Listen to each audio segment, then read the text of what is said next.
नमस्कार मित्रों, आप सभी का स्वागत करते हैं जॉब अलर्ट गुरु में। आज हम बात करने वाले हैं कृषि और किसानों से जुड़े हुए कुछ नई योजनाएं और कुछ योजनाओं में नवाचार से संबंधित घोषणाएं की गई है, उसके बारे में हम आपको डिटेल में बताएंगे। साथ में हम बात करेंगे किसानों के लिए कितनी सारी योजनाएं हैं और किसान उन योजनाओं में किस तरह से लाभ ले सकते हैं। दोस्तों, हम आपको इस वीडियो के माध्यम से डिटेल में बताएंगे। अगर आप किसान परिवार से जुड़े हुए हैं तो आपके लिए वीडियो देखना जरूरी है, क्योंकि किसानों से जुड़ी हुई कुछ योजनाएं होती हैं जो किसानों को पता ही नहीं होता है। हम आपको ऐसी योजना के बारे में बताएंगे। दोस्तों, अभी तक आपने सब्सक्राइब नहीं किया है तो सब्सक्राइब कर लें और बेल आइकन को दबा लें, ताकि जब भी वीडियो अपलोड हो तो आपको नोटिफिकेशन मिल जाए और इस वीडियो को लाइक कीजिए। तो आइए दोस्तों, आप सभी को बताते हैं किसानों से जुड़ी हुई कुछ नई योजनाएं, कुछ नई घोषणाएं। सबसे पहले हम बात करेंगे कृषि से जुड़ी हुई एक बैठक हुई। राजस्थान, मध्य प्रदेश एवं छत्तीसगढ़ के कृषि एवं संबंध विभागों के प्रशासनिक सचिवों की एक बैठक हुई, जिसमें कृषि के क्षेत्रों में नवाचार और वर्ष 2019 में कृषि से संबंधित कुछ नई घोषणाएं की गई। राजस्थान, मध्य प्रदेश एवं छत्तीसगढ़ के कृषि एवं संबंध विभागों के कृषि से जुड़े क्षेत्र में योजनाओं की नवाचार की सफल आयोजन हेतु अभिशंसा की। राजस्थान के कृषि एवं औद्योगिकी विभाग के कृषि में तकनीकी के सहारे नवाचार कर खेती को मुनाफे का सौदा बनाकर किसानों को आर्थिक रूप से सशक्त बनाने पर जोर दिया। छत्तीसगढ़ राज्य की नई सरकार ने मेहनती सूराजी गांव योजना 2019 में शुरू की है। कृषि के समग्र विकास के लिए नरवा, गुरवा, घुरवा, अउबाड़ी पर आधारित यह 4 सूत्री योजनाएं अपनाई गई है। इसके अंतर्गत जल स्रोतों का संवर्धन नरवा, पशुधन संरक्षण हेतु गुरवा, जैव अवशिष्ट का संवर्धन एवं जैविक खाद का उपयोग गुरवा तथा बाड़ी विकास बाड़ी का कार्य किया जा रहा है। साथ ही फसलों को जानवरों से बचाने के लिए राज्य में ग्राम स्तर पर गौठन योजना 2019 में बनाई गई है।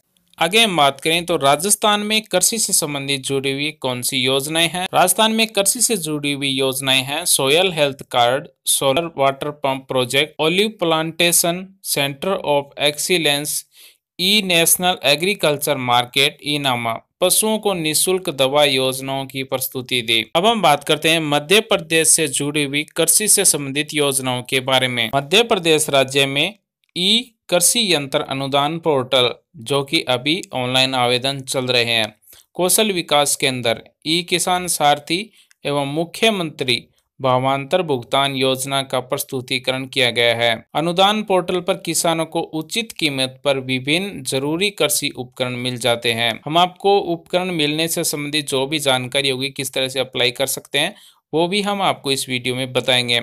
इसमें अनुदान भी सीधे बैंक खाते के माध्यम से हस्तांतरित कर दिया जाता है।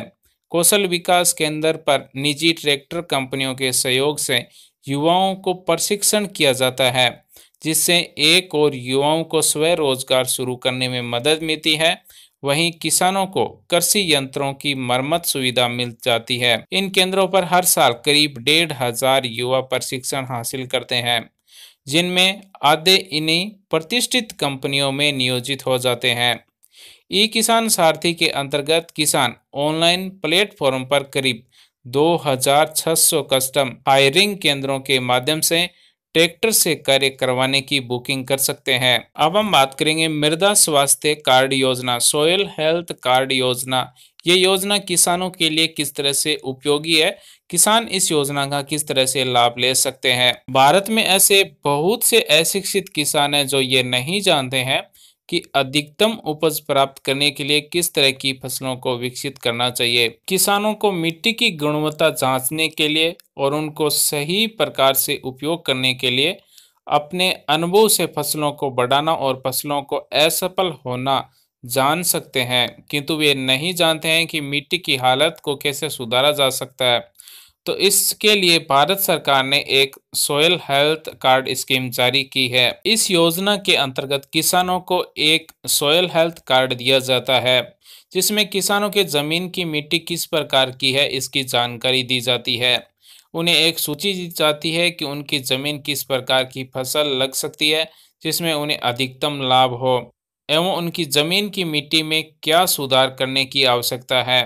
साथ ही सोयल हेल्थ कार्ड एवं रिपोर्ट कार्ड जो कि मिट्टी के गुण के बारे में महत्वपूर्ण जानकारी देते हैं, जैसे कि मिट्टी के प्रकार में पोषक तत्व, सामग्री, आवश्यक खाद, फसल के लिए लाभदायक तापमान और वर्षा की हालत आदि से संबंधित। इस योजना का मुख्य उद्देश्य खाद के उपयोग से मिट्टी के आधार और संतुलन को बढ़ावा देना है, जिससे किसानों को कम कीमत में अधिक पैदावार मिल सके। अब हम आपको बताते हैं ई कृषि यंत्र अनुदान योजना के बारे में।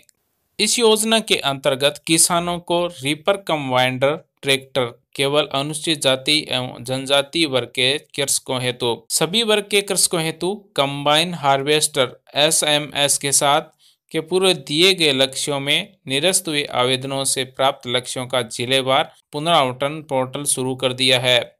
वित्तीय वर्ष की समाप्ति को देखते हुए उपरोक्त यंत्रों हेतु निम्न प्रक्रिया निर्धारित की गई है। प्रक्रिया के बारे में हम बात करें तो ट्रैक्टर एवं कंबाइन हार्वेस्टर के आवेदनों अंतर्गत पंजीयन के उपरांत 3 दिवस में अभिलेख ऑनलाइन आवेदन प्रस्तुत करना होता है। कंबाइन हार्वेस्टर के आवेदन की स्थिति में अभिलेखों के साथ कृषक को न्यूनतम राशि 50,000 रुपये का बैंक ड्राफ्ट प्रदायक निर्माता अथवा कंबाइन हार्वेस्टर हेतु अधिकृत डीलर के नाम से बनाया जाना है। साथ ही ड्राफ्ट की स्कैन प्रति अपलोड करना अनिवार्य होता है, अन्यथा आवेदन निरस्त हो सकता है। कंबाइन हार्वेस्टर के आवेदन की स्थिति में राशि रुपये 50,000 का बैंक ड्राफ्ट कृषक के स्वयं के नाम से बना हुआ होना चाहिए। यदि अन्य व्यक्ति के द्वारा बनाया जाता है तो उसे अमान्य माना जाता है।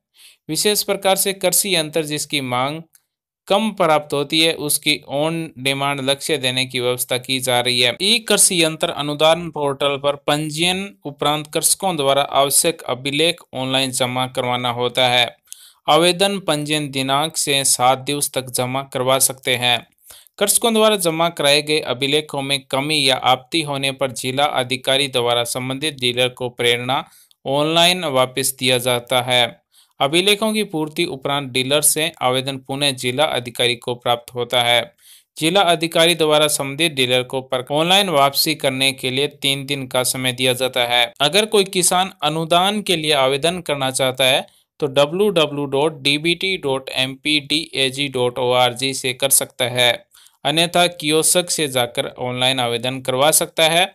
यहाँ पर जिला सेलेक्ट करना होता है, ब्लॉक सेलेक्ट करना होता है, ग्राम सेलेक्ट करना होता है, कृषक का वर्ग सेलेक्ट करना होता है, कृषि यंत्र सेलेक्ट करना होता है और किस योजना के अंतर्गत आप यंत्र ले रहे हैं वो योजना यहाँ पर सिलेक्ट करनी होती है। आधार नंबर कृषक के यहाँ पर टाइप करना होता है, मोबाइल नंबर टाइप करना होता है और कैप्चर फिंगर करना होता है। यह सभी डिटेल भरने के बाद में कृषक ऑनलाइन आवेदन कर सकता है। दोस्तों यह तो था आज का हमारा वीडियो कृषि तथा किसानों से जुड़ी हुई योजनाओं के बारे में। उम्मीद करते हैं दोस्तों हमारे द्वारा दी गई जानकारी आपको अच्छी लगी होगी, आपके समझ में आई होगी। अगर फिर भी आपके मन में सवाल विचार है तो आप हमें कमेंट कर सकते हैं, हमारी तरफ से आपको रिप्लाई किया जाएगा। वीडियो देखने के लिए धन्यवाद दोस्तों। Thanks for watching. आपका दिन शुभ हो।